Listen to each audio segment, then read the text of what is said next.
Good morning students, welcome to my channel. आजকের ক্লাসটা ভীষণ ইম্পর্টেন্ট যারা সদ্য 18 প্লাস এজ যাদের।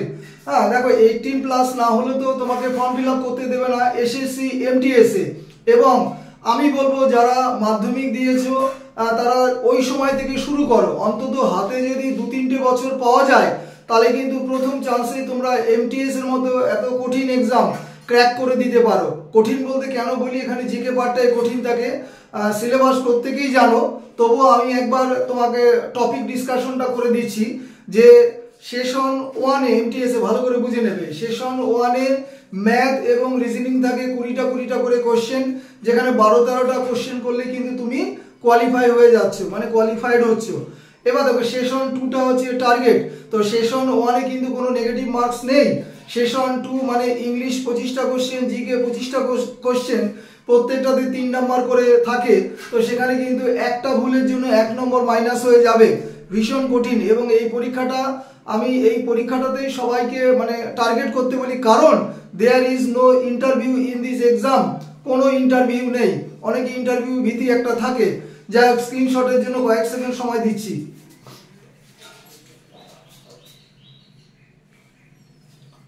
চলো ক্লাসটা শুরু করি। দিস ইজ সুশান্ত স্যার, বহু আকাঙ্ক্ষিত ক্লাস। দেখো টপিক ডিসকাশন ধরতে পারো, এবং যেটা আমি লিখেছি যে হাউ টু গেট 120 মার্কস। ঠিক আছে, প্রত্যেকটাতে 3 নাম্বার করে থাকে, 25-50টা কোশ্চেন, 150 নাম্বার। তো কি করে আমি 120 পেতে পারি, 120 প্লাস? তারপরে নর্মালাইজেশনের ব্যাপার থাকে। দেখো ইংলিশে কোশ্চেন 25টা, ক্লোজ টেস্ট এটা 5 নম্বর বরাদ্দ করা থাকে, এখানে 4 বা 6 হবে না। স্পটিং এরর্স 5 নাম্বার, আমি প্রত্যেকটাতে প্লাস দিয়েছি। সেন্টেন্স ইমপ্রুভমেন্ট এখানে 3 নাম্বার, ইডিয়মসে 2 নাম্বার, সিনোনিমস অ্যান্টোনিমস 2 নাম্বার করে, হোমোফোন 1 নাম্বার, এটা কিন্তু মানে ম্যাক্সিমাম সেটেই থাকে। আর ব্ল্যাঙ্কসে ভেরি ভেরি ইম্পর্টেন্ট 3 নাম্বার, এটা 4-5ও হতে পারে। স্পেলিং এ 2 নাম্বার। কোন শিফটের কোশ্চেনে কি করছে ওরা, হয়তো সিনোনিমে একটাও দিচ্ছে না, অ্যান্টোনিম কিন্তু 4টে দিয়ে দিল। আবার উল্টোটাও হতে পারে, ইডিয়ম 2টোর জায়গায় 3টেও দিতে পারে। তো বেশিরভাগ আমি বলবো যে স্পটিং এরর্স এবং সেন্টেন্স ইমপ্রুভমেন্ট 5 আর 3 8, এখানে 10টা পর্যন্ত হতে পারে। তাহলে টার্গেট যদি করতে হয় এটাকে করো। এবং ইংরেজিতে তোমাকে 23 প্লাস পেতে হবে, লিখে দিচ্ছি 23 প্লাস। দেখো 23 প্লাস যদি তুমি ইংরেজিতে পাও, ওখানে তোমাকে 17 প্লাস পেতে হবে, মানে 17 প্লাস। কি করে আমি পাবো? দেখো জিকে পার্টে চলে যাই। জিকে পার্টে দেখো কোশ্চেন 25, তাহলে 3-25 75 নাম্বার। সেখানে ম্যাক্সিমাম পার্টটা হচ্ছে দেখো নাম্বার 1 এবং নাম্বার 2। নাম্বার 1-এ কিন্তু স্ট্যাটিক জিকে, যেখানে 8টা মোটামুটি কোশ্চেন থাকে, 8টার মতো, 9টাও থাকতে পারে, 7টাও থাকতে পারে।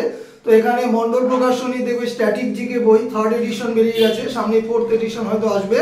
তো মন্ডল প্রকাশনী স্ট্যাটিক জিকে বইটা তোমরা ফলো করতে পারো। আর অন্যান্য বই আছে, বিজ্ঞাপনের জন্য আমি বলছি না, বইটা ভালো। নেক্সট দেখো সিএ মানে কারেন্ট অ্যাফেয়ার্স। তো এখানে তুমি 5টার মতো কোশ্চেন পেতে পারো, 4টে 5টা, ঠিক আছে, 3টেও হতে পারে। এখানে অ্যাচিভার্সটা তোমরা কন্টিনিউ ফলো করবে প্রত্যেক মাসে। নেক্সট দেখো এবার দেখো নর্মাল জিকে, যেটা হিস্ট্রিতে 3, জিওগ্রাফিতে 3, এটা এদিক ওদিক হতে পারে। পলিটিতে 3, ইকোনমিক্সে কোনো শিফটে একটা থাকে, কোনো শিফটে থাকে না। সায়েন্সে কিন্তু কম বেশি 2-3টে করে দেখছি শিফটে। 2024-এ যে এমটিএস এক্সাম হয়েছে সম্ভবত 65টা না শিফট হয়তো হবে।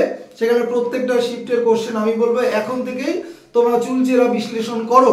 তাহলে যারা সদ্য মাধ্যমিক পাস করেছে, সামনে মাধ্যমিক, তাদের হয়তো এজ হয়তো হবে না, যে উচ্চ মাধ্যমিক যারা দিচ্ছ বা দেবে, যাই হোক 18 প্লাস এজ হতে হবে।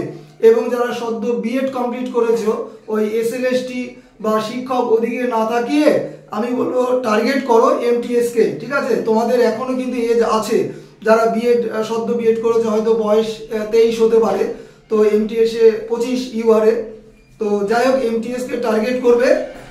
ইংলিশ এবং জিকে পার্টটা আমি নিজে পড়াই, জিকেটা অনলাইনে কখনোই সম্ভব নয়, ইংলিশটা সম্ভব অনলাইনে। যাই হোক ক্লাস শেষ করলাম। Have a good day.